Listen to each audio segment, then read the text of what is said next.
The powers and functions of a Minister of Police in South Africa are primarily defined by the Constitution as discussed above and in terms of the Police Act.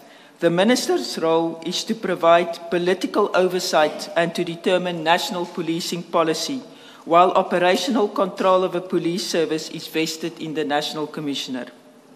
The Minister's key powers and functions involve the following. The Minister is responsible to formulate national policing policy in consultation with the provincial governments. This ensures an overall strategic direction of the police.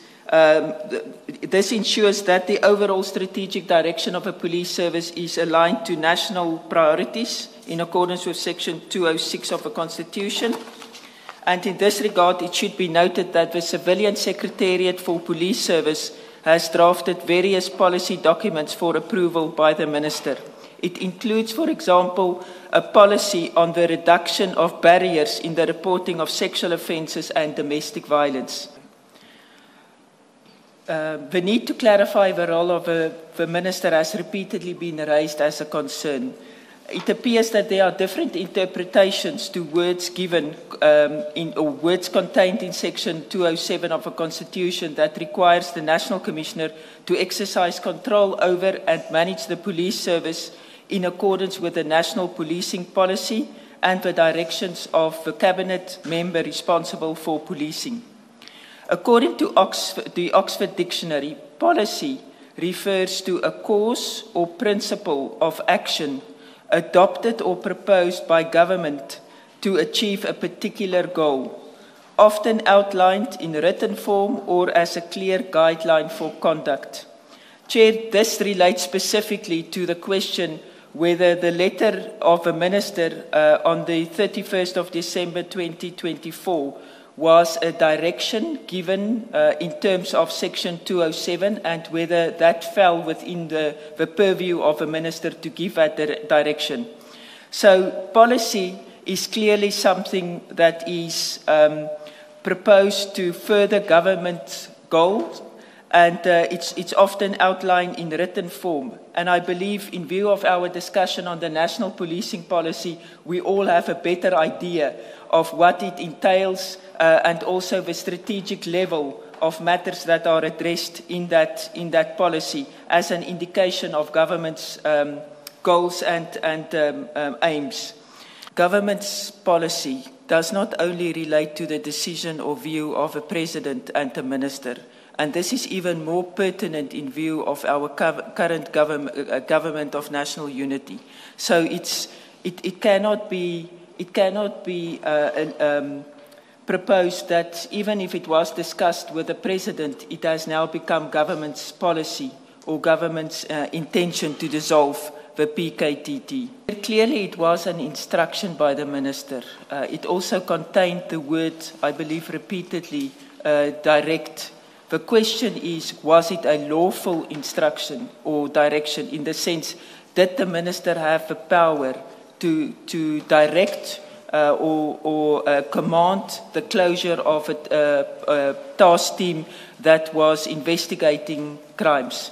And in my view, it did not have that authority because it relates to the operations, investigating cases and the operations of the police. In other words, the execution of the police's mandate in terms of Section 205(3). If we say the National Commissioner is responsible to manage and control the police service, that must be linked to manage and control the police service in the execution of its constitutional mandate. And the decision of a minister to close a political task team that was responsible for the investigation of crime, in my view, fell outside the mandate or authority of the minister. So in short, what may be purporting to be a Section 207(2) direction cannot be such a direction if it has strayed onto operational matters. I agree with that submission or with that explanation, Chair. No, the Deputy National Commissioners report to the National Commissioner. And the National Commissioner reports, as the head of department, reports to the Minister. Can the Deputy National Commissioner say, once a minister has issued a directive, we are obliged to A, comply with it, B, implement it, notwithstanding what the National Commissioner says? No, the Deputy National Commissioner does not have that power. And I am reminding you, Commissioner, that Section 199(6) of the Constitution says no member of a security services may comply with a manifestly illegal order. So the fact that it came from the Minister and it didn't fall within the purview of a Minister to give that order is already problematic. The correct approach would have been to report it to the National Commissioner and to say, I've received this order from the Minister and I'm reporting it to you to give direction on how to deal with the matter. Just looking at the organogram on page 20, reading it with paragraph 40.5 of your statement, do provincial commissioners operate under the direction of the deputies, or where do they rank in the hierarchy? They report directly to the National Commissioner. So they cannot take directions or instructions from the Deputy National Commissioners?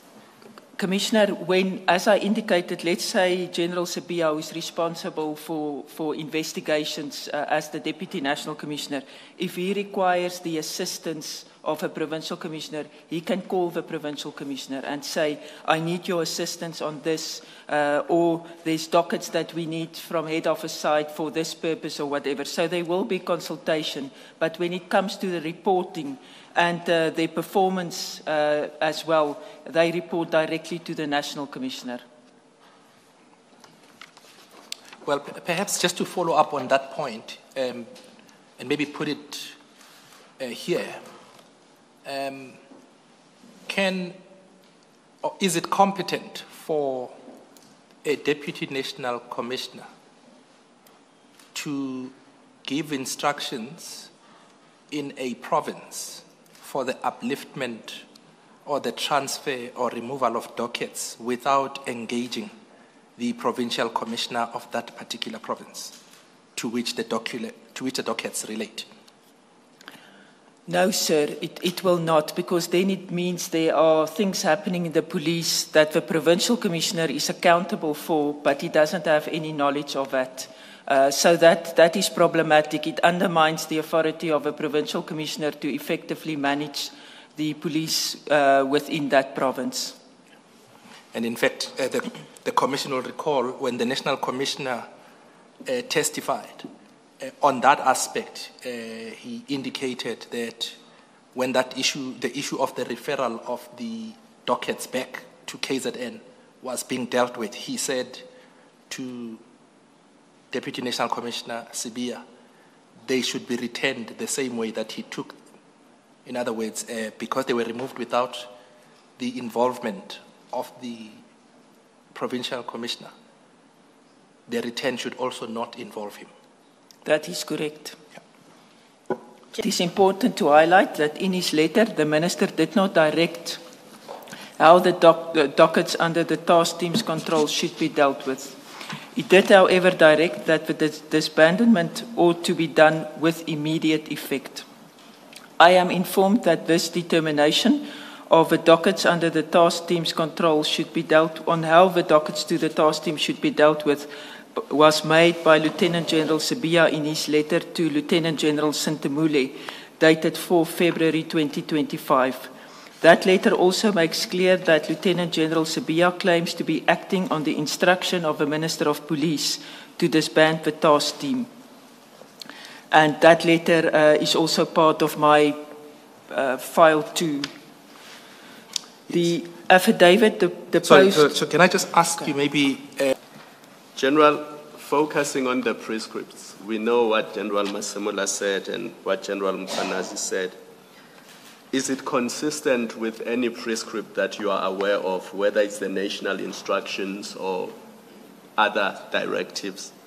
Is it consistent with any of those for dockets to be taken from a province or a unit or a task team and be stored at national office for a period of up to 5 months without any investigations taking place? No, Commissioner, it is not. And I think the first reason that raises alarm is it means the investigations are stagnant.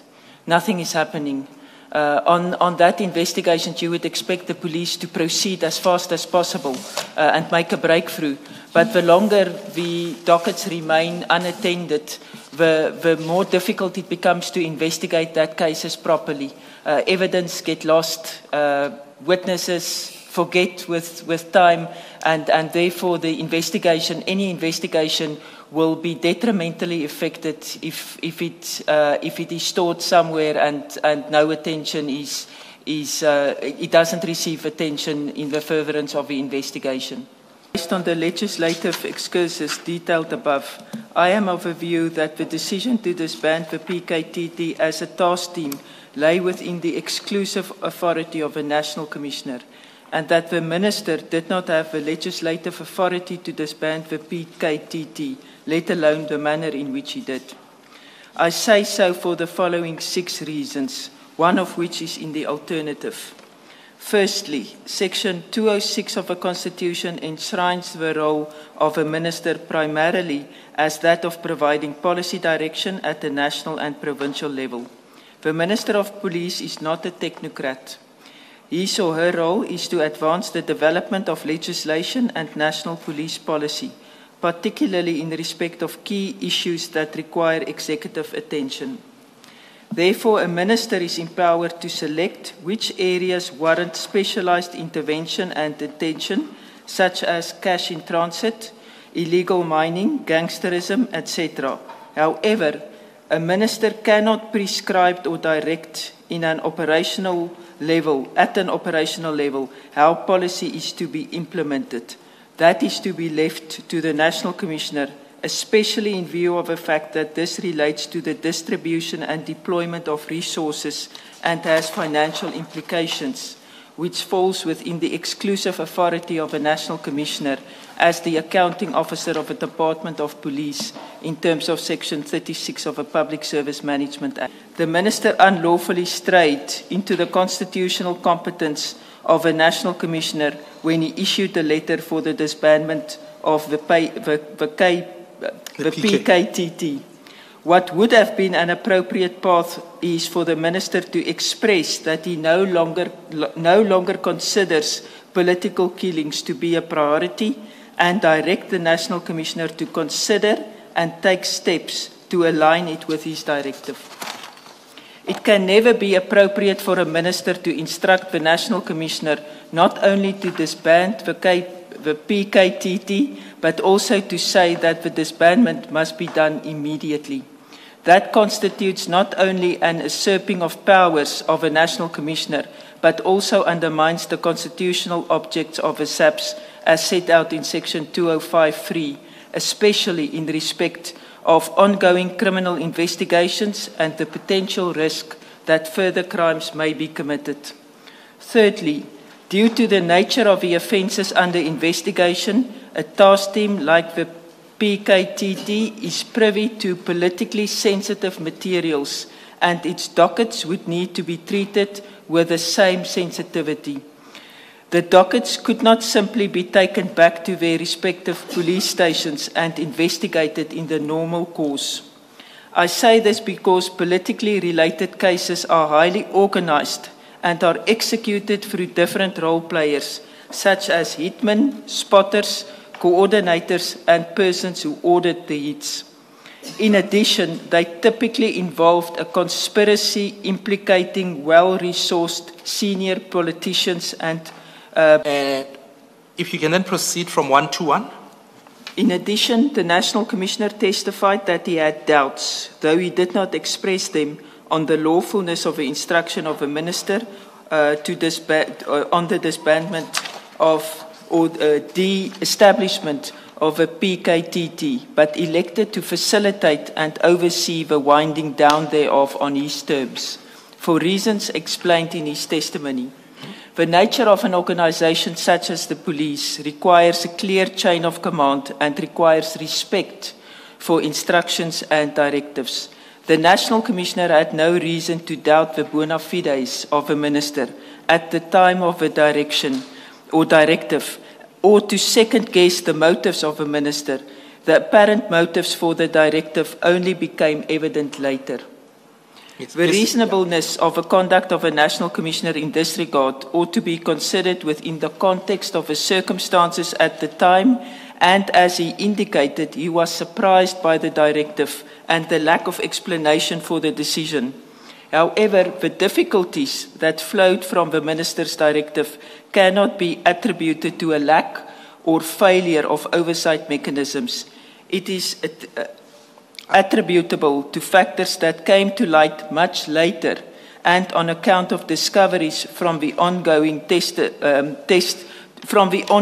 investigation testified to by the National Commissioner. These discoveries point to both the Minister's and General Sibiya's conduct. In this regard, the National Commissioner testified at paragraph 182.2. So 184? 184.2. Subsequent phone records obtained from an attempted murder accused revealed communications implicating Lieutenant General Sibiya in the forceful and immediate implementation of a minister's directive to disband the PKTT.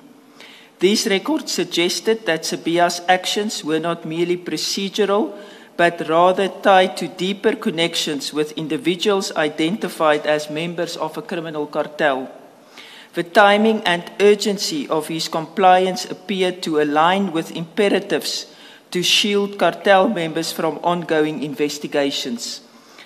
The Chief of Staff may participate in discussions with the Minister and the management of the police, and in my experience, it really depends from Minister to Minister. In some cases, the Minister is, or the Chief of Staff is more involved in discussions and with the Minister and management, and in respect of other ministers, the Chief of Staff will be more in the background dealing with administrative matters.